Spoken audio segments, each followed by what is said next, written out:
Sama sayang.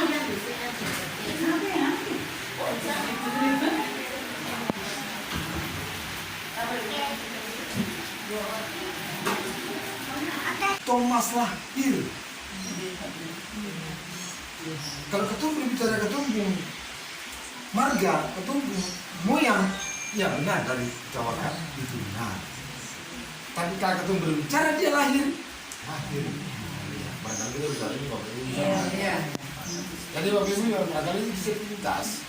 Jadi kalau sing ada itu, sing ada pernikahan antara Frans dengan Fransina, maka ketemu Thomas yang ada dan ketemu di harian juga matulesi di harian juga tidak ada. Jadi kita membuat saudara kemarin di Bulaliu, di Latu Muloi, lalu kemarin dong beda buku di Bupati kemarin, lalu barangkali Bapak Ibu juga pasti dengar.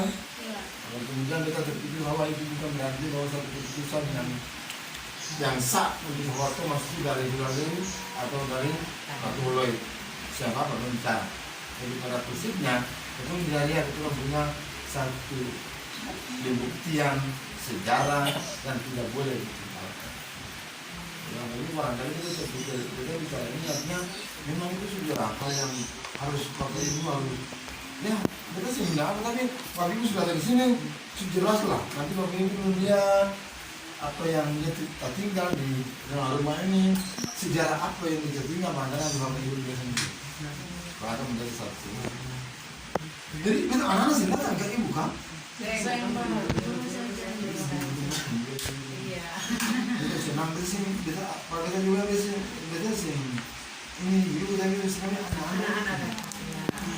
Mulai kali anak-anak jumpa Seharusnya Pak cuma ada informasi dan kondisi kayak begini. Biasa. Kemarin PAUD ada datang. PAUD. Bapak panggilnya Bapak Yani kah? Bapak Angki. Ya sebelumnya kita minta maaf lah karena katanya saya tahu prosedur datang ke sini dengar dari dulu itu katanya saya tahu benar saya tahu. Ini karena katanya kebetulan kerja di Saparua jadi harus tahu sejarah yang ada di Saparua. Ini kan membahas habis dari BNN SPD. Nah di sana kita tuh sudah pelajari tentang perjuangan Thomas Matulesi. Bagaimana di sana itu kan untuk kunjungi tempat tinggalnya Thomas Matulesi sejak kecil. Nah kalau memang seperti tadi yang Bapak bilang memang sekarang polemik banyak yang bilang Thomas Matulesi itu dari mana kita rasa sih itu cuma luapan kebanggaan saja karena bangga karena memiliki Thomas Matulesi. Sebetulnya mau Thomas Matulesi dari mana sebetulnya Thomas Matulesi itu punya Indonesia, punya orang Maluku khususnya, bukan keluarga karena memang dia kalau yang tadi kita pelajari perjuangannya di Benteng itu memang betul-betul dia itu sangat dicari-cari penjajah ya karena memang orangnya gigih memperjuangkan ini. Ada banyak cerita tentang ada banyak musyawarah di sana sini. Jadi Thomas Matulesi itu saat musyawarah sama teman-temannya di satu tempat, kalau ketahuan sama penjajah pindah lagi cari tempat yang lain. Jadi pindah-pindah tempat, cari tempat persembunyian untuk mereka bisa bermusyawarah susun rencana untuk melawan penjajah seperti itu. Jadi kalau ada banyak polemik untuk Thomas Matulesi dari mana, itu terasa sih itu cuma luapan kebanggaan aja karena mereka merasa punya atau memiliki Thomas Matulesi. Nah, kalau sekarang katong ada di sini katong lebih tahu lagi Thomas Matulesi sejak kecil seperti apa sih sehingga dia bisa jadi orang yang pemberani kayak begitu. Kata Bapak yang tadi di jaga benteng itu, Thomas Matulesi sama teman-temannya itu sebelum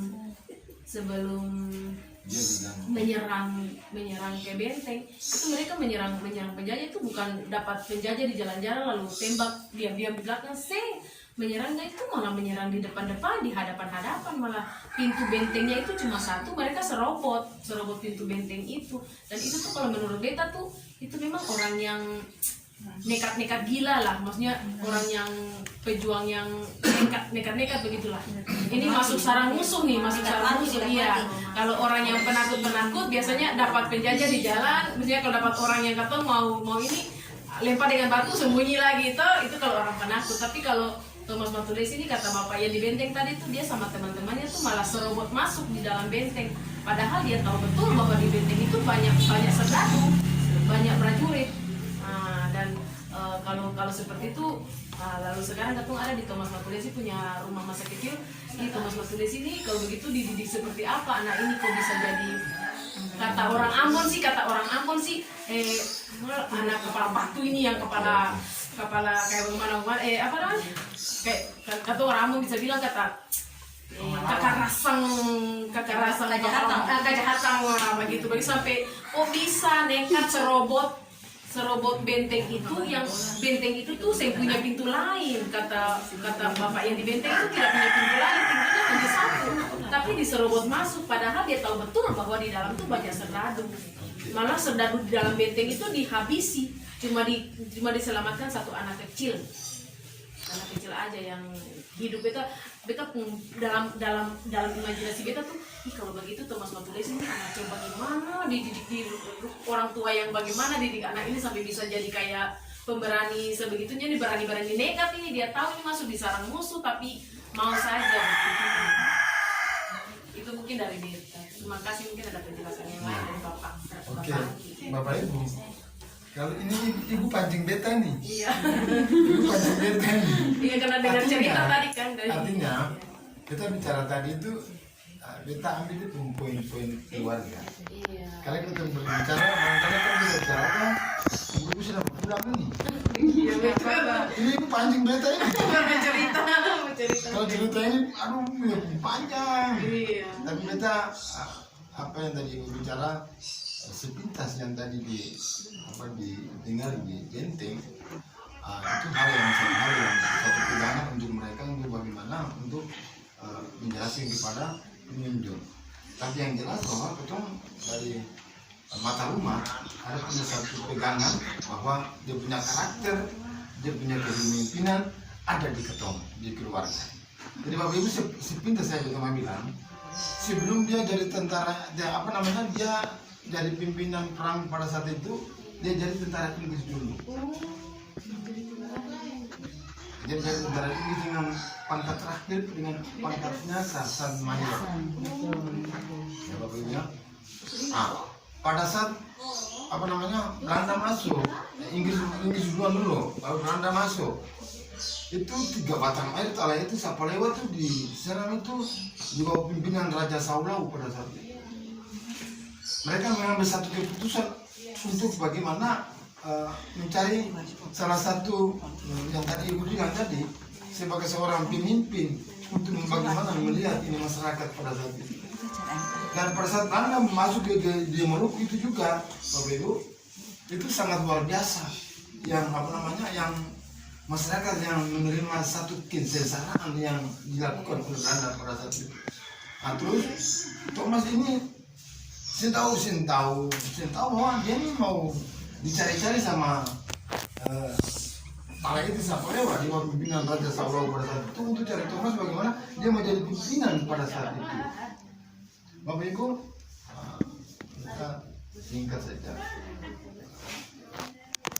Semua raja yang ada di Pulau Seram di bawah pimpinan Raja Saulau, itu Saparua mengambil satu keputusan pulang ke Saparua. Datang di Saparua, datang di Haria. Bagaimana mencari Thomas? Siapa tahu Bapak Ibu, Thomas yang waktu itu Thomas yang terpikir bahwa dia itu mau dicari, mau jadi pimpinan perang pada saat itu. Thomas yang terpikir setahu. Dia ada di Mulana, ada di Ketempung, Pulau Satu ada di Mulana. kalau ibu dong yuk keluar dari Iya, Pak. itu ada mana Thomas ada di situ. Dia ada bulan terang, lalu dia ada buang air di situ. Pas dia buang air, lalu Moria tuh dia pun kaki karabu. Thomas itu kaki karabu karena barangkali pakai sepatu dinas, lalu dia kaki itu karabu, makanya kena basah. Lalu dia mandi di air, lalu pas dia ada mandi begini,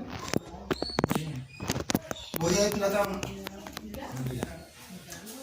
Tiba-tiba dari seram ini datang dari Thomas. Thomas bilang begini, "Osi siapa? Cari beta mau ambil beta mau jadi pimpinan. Osi siapa?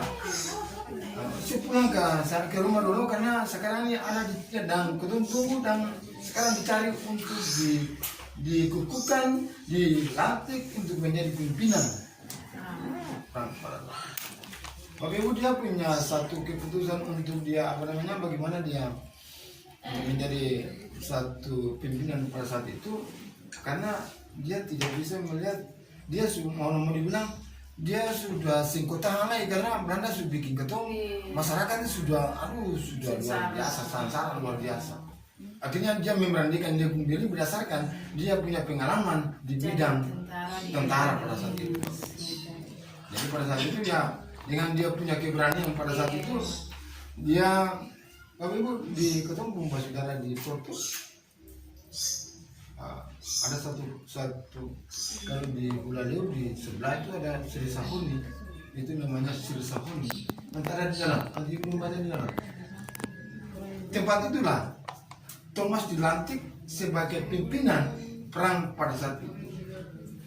Dan kemudian Bapak Ibu di Saparua ini Belanda datang di Saparua itu pertama-tama di Itawaka, di Porto. Nah, jadi pada saat Thomas sudah Bapak Ibu simpi di benteng di Basisir kan?